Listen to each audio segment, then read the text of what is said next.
এসবের কারণ অসুররাই।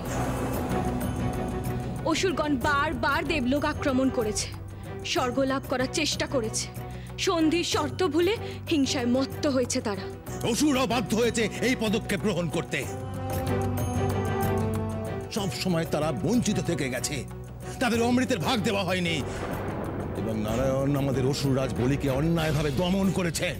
বলির দম্ভ, বলির অহংকারই হলো একমাত্র পতনের মূল কারণ। এসব তো আপনি সবই জানেন অসুর গুরু। জম্বাসুর বধের কারণও তো তাই।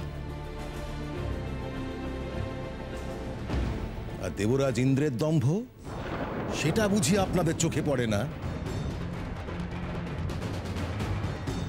নাকি তিনি দেবতাদের রাজা বলে তার প্রতি আপনাদের পক্ষপাতিত্ব? জম্ভাসুরের সঙ্গে দেবরাজ ইন্দ্র কি আচরণ করেছে তা কি ভুলে গেছো দেবী? নাকি বিষ্ণু পত্নী হয়ে দেবলোকে দেবী হয়ে বিস্মৃত হয়ে গেছো? ঠিক ঠিক তোমাকে। তুমি অসুর লোকে গিয়ে অন্যায়ভাবে নরকাসুরকে নিধন করেছো। শান্ত হন অসুর গুরু, এমন উত্তেজনা আপনাকে মানায় না। আপনি বরং পাতাল লোকে ফিরে গিয়ে অসুরদের শুভ বুদ্ধি দিন,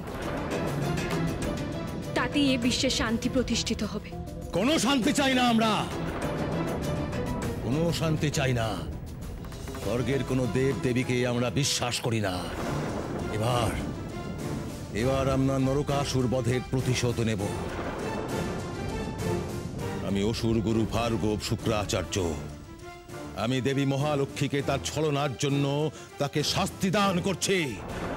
তোমাকে এখনই আমি পাতাল লোকে প্রেরণ করব, সেখানে চিরকাল পাতাল লক্ষ্মী রূপে বন্দী হয়ে থাকবে তুমি।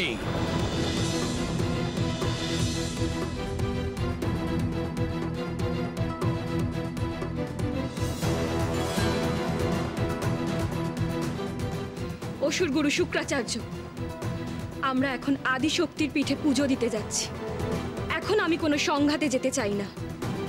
তাই আপনার যা বলার, আপনার যা করার তা পরে করুন। প্রণাম।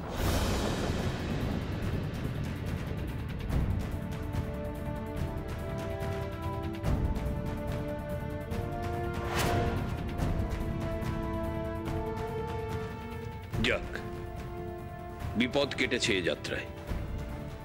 নারায়ণ নিজেকে সংযত রেখেছেন।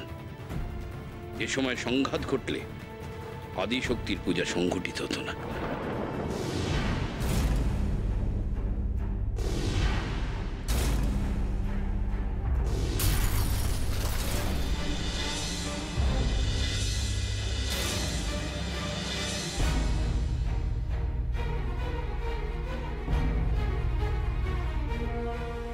দেবী মহালক্ষ্মী,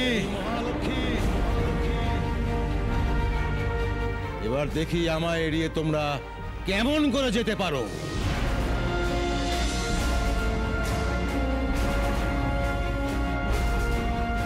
প্রভু, সংযত থাকো। আগে আমরা শক্তিপীঠে গিয়ে পুজো সম্পন্ন করি।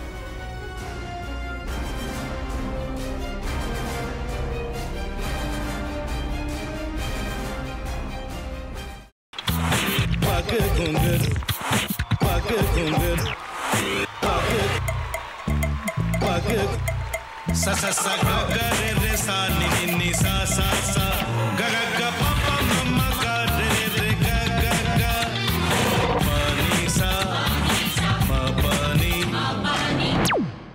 re re re re re re re re re ga re ga re ga re ga re ga pa pa pa pa pa ma ga re sa ni da ba sa pa ma ga re sa ni da ba sa pa ma ga re sa ni da ba sa ভাতের সঙ্গেই খায়। তোমার ইলিশ মাছ actually ভাতের সাথেই ভালো লাগে। এইবার একটু আরেকটু জল লাগবে। হ্যাঁ,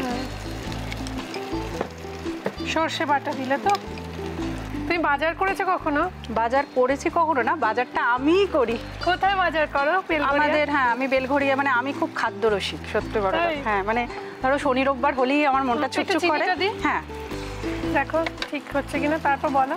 তোমার যাই এখানে ওখানে খেতে রেস্টুরেন্টে।